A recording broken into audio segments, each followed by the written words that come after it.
네, 안녕하세요. 공정하고 정의로운 투자 생태계를 만들어가는 페어십 모바일 앱의 공정주식입니다. 모든 투자 전문가들의 실력을 검증하고 모든 개인 투자자들이 성공 투자를 이루는 그날까지 페어십 모바일 앱은 여러분들과 함께합니다. 해당 영상은 페어십 모바일 앱에 올라온 추천주와 정보들을 바탕으로 제작되었습니다. 최근 열린 테슬라의 배터리 데이에서 일론 머스크가 한 달 이내에 완전 자율주행차를 선보이겠다고 얘기를 하면서 대부분의 자율주행차 관련주들이 우리나라 시장에서 급등을 하고 있는데요. 이전 영상에서 제가 엔비디아와 자율주행 관련주들에 대해서 다룬 적이 있었는데 해당 영상은 상단 카드에 올려드리겠습니다. 오늘은 많은 자율주행차 기술 중에 현재 가장 기술 개발이 필요되고 있는 인지판단 관련주에 대해서 알아보겠습니다. 자율주행의 단계와 인지판단이 왜 중요한지 알아보고 관련주들을 소개해드릴 건데요. 해당 영상은 직접적으로 추천주를 올려드리는 영상은 아닙니다. 직접 추천주를 받아보고 싶으신 분들은 영상 마지막 부분을 참고하세요. 먼저 작년에 열린 현대자동차가 주관하는 자율주행차 경진대회 사고 영상들을 한번 보시겠습니다. 이 대회는 세계의 유명한 저널에 논문을 내고 유명한 학회에서 상을 타는 국내 교수들과 연구진들이 개발한 차들의 대회인데요. 실제 사람이었으면 큰일이 났겠죠. 주차장 또는 캠핑장에서 흔히 볼 수 있는 환경인데 저러고 나면 자율주행 못 맡기겠죠. 신호등이 빨간불인데요. 바로 신호위반을 해버리네요. 여기는 아까 본 구간인데 저거 보세요. 굉장히 어렵습니다. 여기는 어두워져서 차선을 검출하기가 굉장히 힘든가 봐요. 이 영상을 보시고 자율주행 코앞이네 이렇게 얘기하시는 분들도 계실 거고 무슨 벌써 자율주행 김칫국이야 이렇게 얘기하시는 분들도 계실 거예요. 미국의 자동차 공학회 기준에 따르면 사실 이미 우리는 자율주행차를 타고 있다고 볼 수가 있는데요. 한번 그 기준에 대해서 알아볼까요? 일단 자율주행은 0단계에서부터 5단계까지 있습니다. 0단계는 자율주행 이전이고요. 5단계를 우리는 완전 자율주행 단계라고 합니다. 시청자분들 중에 크루즈 모드를 모르시는 분들은 아마 없으실 거예요. 그렇죠? 요즘 크루즈는 속도 고정뿐만이 아니라 앞차와의 이격거리를 통해서 감속까지도 진행을 하고 있죠. 그리고 고급 차들에 한해서는 차선 유지 모드는 꽤 오래전부터 나온 기능이고요. 이러한 기능들을 1단계라고 합니다. 운전자 보조 역할을 수행할 뿐이고 상시 운전자가 운전대에 집중을 하고 있어야 됩니다. 2단계 또한 상시 운전에 집중을 하고 있어야 되는데요. 근데 이때부터는 기능적으로 시스템이 운전은 할 수가 있습니다. 이러다가 이제 이 구간에서만큼은 사고가 날 수 없다 라고 판단되면 그게 3단계의 시작입니다. 사고가 난다고 해도 운전자 책임이 아니고요. 특정 구간에서는 운전자가 상시에 집중하지 않아도 되는 그런 구간이 있는 거예요. 하지만 해당 구간이 끝날 때 자동차는 운전자에게 경고음을 내줄 거고 이때 운전자가 돌아오지 않으면 차가 멈춰버릴 수도 있으니까 불편해하기는 매한가지겠죠. 3단계에서 좀 더 확장된 개념이 4단계인데요. 3단계에서는 특정 구간에서 운전자가 운전에 집중하지 않아도 되는 느낌이라면 4단계는 반대로 특정 구간에서만 운전자의 개입이 요구된다고 볼 수가 있습니다. 이를 넘어서 5단계는 완전 자율주행이라고 할 수가 있겠는데요. 전문가들은 기술의 발전뿐만이 아니라 정책도 기술에 맞춰서 발전돼야 한다고 보고 있습니다. 그래서 현대차도 21년까지 스마트시티 안에서 4단계 상용화를 목표로 이렇게 얘기를 하고 있습니다. 3단계부터 5단계까지는 사람이 운전에 집중하지 않아도 된다. 이런 개념이 들어가는 건데요. 각 단계별로 차이는 사람이 운전에 집중하지 않아도 되는 시간과 구간이 작으면 3단계, 크면 4단계, 어딜 가든 사람이 운전에 집중하지 않아도 된다면 5단계 이렇게 나뉜다고 보시면 됩니다.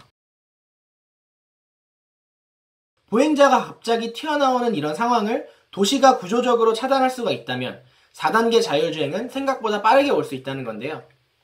그래서 우리나라 정부도 세계의 많은 나라들의 뒤를 이어서 스마트 시티를 계획 중에 있습니다. 여기에는 꼭 자율주행 이외에 스마트 에너지, 매니지먼트 개념도 들어가야 하지만 에너지에 대한 내용은 추후에 다루도록 하겠습니다. 자, 그럼 기술 수준이 점차 올라가고 있으면서 국가적으로도 밀어주는 자율주행 3단계 또는 4단계 이를 위해서 어떠한 기술이 채워져야 하는지 자세히 보시겠습니다. 먼저 가장 익숙하게 보신 이 사고, 이걸 보고 어떠한 운전자도 카메라나 레이더, 라이다에 잡히지 않을 만큼 빨랐다고 생각하시는 분들은 없으실 거예요. 인지 가능한 충분한 시간을 주면서 오기 때문에 급제동해도 충분히 보행자를 지켜냈을 거예요. 하지만 이건 어떤가요? 이건 많은 운전자도 나였어도 박을 수밖에 없었다 라고 표현을 하는 것 같은데요. 이 영상은 우버의 자율주행 모드에서 낸 사고였습니다. 중요한 점은 운전자가 운전을 했다면 이렇게 놀람과 함께 브레이크를 밟았을 수도 있는 건데요. 안타깝게도 우버의 차량은 제동하지 않았던 것 같다고 합니다. 제동하지 않았다는 얘기는 브레이크 자체를 안 밟았다는 거예요. 저 빠른 찰나에 사람이 있다라고 인지를 못했던 거죠. 어떠신가요? 인지 부분에서 좀 더 연구가 필요해 보이죠?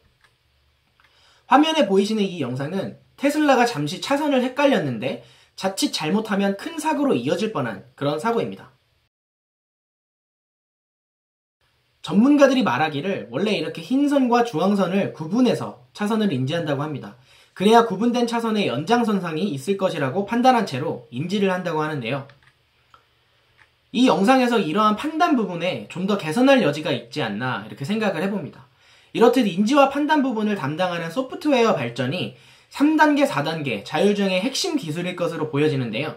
그럼 자율주행차 인지와 판단 부분에서 사업을 영위하는 기업들을 한번 살펴볼까요?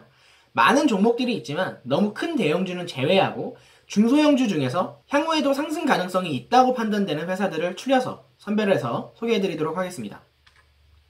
더 미동이 있습니다. 이전 사명은 미동앤시네마인데요. 차량용 영상 저장 장치 제조와 판매를 주력 사업으로 영위하는 기업입니다. 더 미동은 운전자 지원 시스템과 영상 처리 기술 제품을 개발하는 기업입니다. 자율주행 차량의 핵심 기술로 뽑히는 차량 이탈이나 앞차 추돌, 졸음운전을 감지해서 운전자에게 미리 알려주는 식으로 사고를 예방하는 기술을 보유하고 있습니다. 최근 급등하는 자율주행 섹터에서 가장 큰 상승세를 보이고 있는 대장주입니다. 모트엑스는 스마트카 운전에 방해를 주지 않는 HUD와 첨단 운전 보조 시스템 ADAS를 개발, 제조하는 회사입니다. 현재 더 미동 다음으로 가장 큰 상승세를 보여주는 후발 종목입니다. 대성엘텍은 첨단 운전 보조 시스템 ADAS와 전방 추돌 방지 시스템, 차선 이탈 방지 시스템 등을 개발하는 업체입니다. 2017년 자율주행 자동차에 사고 데이터, 저장 장치 기술 개발, 국책과제에 선정된 이력이 있는데요. 대성엘텍은 보시면 시가총액의 700억 수준으로 상당히 가벼운 종목인데 외국인 지분율이 45%나 되는 굉장히 이례적인 회사예요. 대주주의 지분 현황이나 회사의 사업보고서에 좀 더 깊게 관심을 가져볼 만한 그런 회사라고 보고 있습니다. 라니스는 토탈 시스템 반도체 업체인데요. 자동차와 사물인터넷의 연결, 지능형 교통 시스템의 핵심 기술인 단거리 전용 통신 솔루션, 자율주행 자동차의 통신 통합 솔루션을 개발하는 그런 회사입니다. 고속도로 하이패스, 주차장 관리, 교통정보 시스템 사업 등을 영위하는 그런 회사입니다. 모바일 어플라이언스는 자율주행과 관련된 안전보조 장치인 ADAS와 내비게이션, 헤드업 디스플레이, 차량용 블랙박스를 개발 제조합니다. 만도는 자동 브레이크 시스템, 차간 거리 유지 시스템, 축구방 사각지대 감시와 경고 시스템, 자동주차 시스템, 차선 변경 안전 시스템 등의 전장 부품을 개발하고 생산하는 기업입니다. 외인 소진율과 시가총액이 다소 높은 탄탄한 기업입니다. 안전주행 보조 시스템인 ADAS에 구성되는 센서가 여러 개가 있는데요. 에이스테크는 이중 전파 특성을 이용해서 물체의 속도, 거리, 각도를 탐지하는 차량용 레이더 관련 특허 기술을 보유하고 있습니다. 만도와 마찬가지로 시가총액은 다소 높은 편에 속해 있는 그런 회사입니다. 자, 이렇게 해서 자율주행 인지판단 관련주에 대해서 알아봤습니다. 자율주행 섹터 중에서도 인지판단 기술 관련 사업을 하는 회사들을 알아봤고 그 중에서도 선별해서 7개의 종목들을 안내드렸는데요. 영상 초반에도 안내를 드린 대로 해당 영상은 추천주를 드리는 영상은 아닙니다. 테마주는 잘 활용한다면 좋은 무기가 될 수 있지만 이슈에 따라 급등락을 오가는 경향이 강하니까 매매하실 때 항상 유의하시기 바랍니다. 페어십은 주식 전문가들의 실력을 검증하여 투자자들에게 투명하게 공개하는 시스템입니다. 자율주행과 2차전지, 그리고 시장의 향후 방향성에 대한 더욱 자세한 정보와 추천주에 대해 궁금하신 분들은 영상에 보이시는 번호로 문자를 주시면 검증된 전문가의 추천주를 받아보실 수 있는 VIP 서비스 30일 이용권을 무료로 제공해드리고 있습니다. 주식 전문가들의 실력 검증 과정과 추천주들을 직접 확인해보시고 지금 바로 페어십과 함께 성공 투자의 항해를 시작하시기 바랍니다. 모든 투자자들이 사기꾼과 같은 전문가들에게 당하지 않고 성공 투자할 수 있는 그날까지 페어십은 여러분과 함께합니다. 감사합니다.